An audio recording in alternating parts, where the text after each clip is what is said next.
अस्सलामुअलैकुम viewers, welcome back to the part 2 video of paragraph ribbon. चले तो paragraph ribbon हम स्टार्ट करते हैं। जैसा कि मैंने टेक्स्ट सेलेक्ट की हुई है और बाय डिफ़ॉल्ट जो अलाइनमेंट होती है वो लेफ़्ट अलाइनमेंट अप्लाइड होती है। तो अभी हम अप्लाई करते हैं सेंटर अलाइनमेंट। सेंटर अलाइनमेंट से क्या होता है कि हमारी टेक्स्ट जो है उसकी अलाइनमेंट सेंटर में हो जाती है। उसी तरह से अगर आप राइट अलाइनमेंट करना चाहें तो राइट अलाइनमेंट भी हो जाती है। और अगर विद शॉर्टकट की करना चाहें तो जैसे ही कर्सर इसके ऊपर ले आते हैं तो ये हमें बताती है कि कौन सी शॉर्टकट की। Ctrl+R राइट अलाइनमेंट की है, Ctrl+E जो है सेंटर की है एंड Ctrl+L लेफ़्ट की है। चले, अलाइनमेंट जस्टिफाई का काम क्या होता है कि ये हमारी लाइंस को जस्टिफाई कर लेती है। मिसाल के तौर पर अगर हमने यहाँ पे लेफ़्ट अप्लाई किया हुआ है तो यहाँ पे लाइंस ये बराबर नहीं आ रही। इन लाइंस को बराबर करने के लिए हम जस्टिफाई कर देते हैं तो ये लाइंस इक्वल आ जाती है। मतलब कि अगर हमने प्रोफेशनल वे में कोई भी डॉक्यूमेंट लिखा हुआ है तो लाजिम होता है कि हम उसको जस्टिफाई कर लें।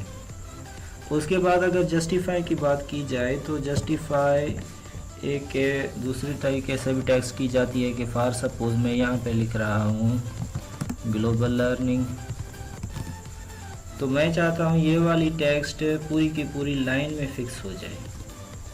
तो जैसे मैं ऐसे कर लेता हूँ फॉर सपोज Ctrl+J, तो इससे कुछ नहीं होता, सिंपली ये जस्टिफाई। तो आप इसे कर लें Ctrl+Shift+J। Ctrl+Shift+J जैसे ही आप प्रेस करते हैं तो ये पूरी की पूरी टेक्स्ट एक लाइन में शिफ्ट हो जाती है और पूरी आपकी जो है मैचिंग में आ जाती है उसमें। चले, तो उसके बाद आ जाते हैं लाइन स्पेसिंग पर। तो लाइन स्पेसिंग का मकसद है कि आपने जो टेक्स्ट लिखी हुई है उसमें जो लाइंस हैं उनका स्पेस कितना होना चाहिए। तो मैं यहाँ से लाइन अगर 1.0 बाय डिफ़ॉल्ट 1.15 होता है, तो चले यहाँ से 1 से लेकर आप 3 तक स्पेस दे सकते हैं। 3 बहुत बड़ा स्पेस हो जाता है, इससे कम स्पेस यानी आप 1.5 या 1.15 यहाँ कम भी कर सकते हैं। अप टू यूर चॉइस कि आप कितना स्पेस देना चाह रहे हैं। इससे क्या होता है कि लाइंस में स्पेस आ जाता है बीच में। तो चले हम इसको स्पेस देते हैं 1.5। उसके बाद आ जाएं लाइन स्पेसिंग में मज़ीद ऑप्शंस के लिए। तो लाइन स्पेसिंग ऑप्शंस आ जाते हैं कि लाइन जस्टिफाइड हो, इंडेंशन कितना हो, किस तरीके से आपने देनी है। फॉर सपोज स्पेसिंग कितनी देना चाह रहे हैं आप यहाँ से खुद डिफ़ाइन कर सकते हैं। तो ये यहाँ से आपको शो करवा देती है। चले, उसके अलावा इसमें मज़ीद ऑप्शन क्या है कि अगर आप चाहते हैं ऐड स्पेस बिफोर पैराग्राफ, तो फॉर सपोज मैं कर लेता हूँ से सिलेक्ट ऑल, Ctrl+A। इसका जूम थोड़ा कम कर लेते हैं ताकि आपको क्लियरली व्यू हो सके। चले, उसके बाद आ जाते हैं हम ऐड स्पेस बिफोर पैराग्राफ। तो हमने बिफोर पैराग्राफ स्पेस दे दिया, यानी ये वाला स्पेस। अब अगर मैं चाहता हूँ ना तो मुझे बिफोर पैराग्राफ स्पेस चाहिए ना आफ्टर पैराग्राफ, तो मैं यहाँ से क्लिक करूँगा रिमूव स्पेस बिफोर पैराग्राफ, ऊपर वाला स्पेस चला गया। अब मैं यहाँ से आ जाऊँगा रिमूव स्पेस आफ्टर पैराग्राफ।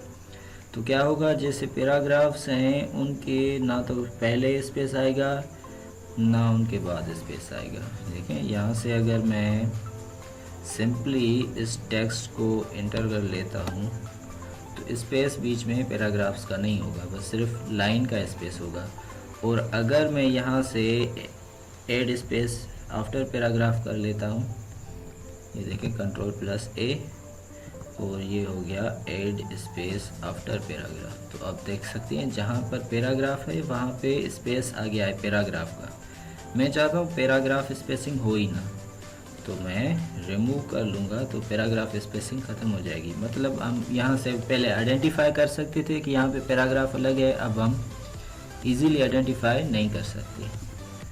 अब अप टू यूर चॉइस कि आप ऐड करना चाहते हैं या रिमूव करना चाहते हैं। तो चलिए इसको बाय डिफ़ॉल्ट वाला रहने देते हैं। तो अब देखिए कोई पैराग्राफ का स्पेसिंग खास शो नहीं हो रहा, तो इस वजह से after paragraph by default space देना होता है, वो लगा हुआ होता है। एंड देन हमारे पास ऑप्शन है शेडिंग का। तो शेडिंग पहले हम पढ़ चुके हैं कि भाई आपने टेक्स्ट हाईलाइट कलर देना है, तो हमने हाईलाइट, चले इसको हाईलाइट देते थे, ये हो गया हाईलाइट। अब देखते हैं तो शेडिंग का काम क्या है, शेडिंग देने से क्या होता है। चले ये शेडिंग का कलर दे देते हैं यहाँ पे, तो ये हो गया shading. You can feel the difference कि हाईलाइट कलर बीच में जो लाइन स्पेस है या पैराग्राफ स्पेस है उसका स्पेस दे देता है, मगर जबकि हमारा शेडिंग का ये काम नहीं है।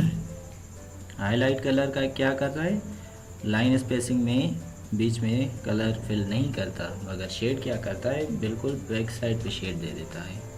चलिए मैं यहाँ से अंडू कर लेता हूँ एंड देन आ जाएं आप, मैं इसे सिलेक्ट ऑल कर लेता हूँ।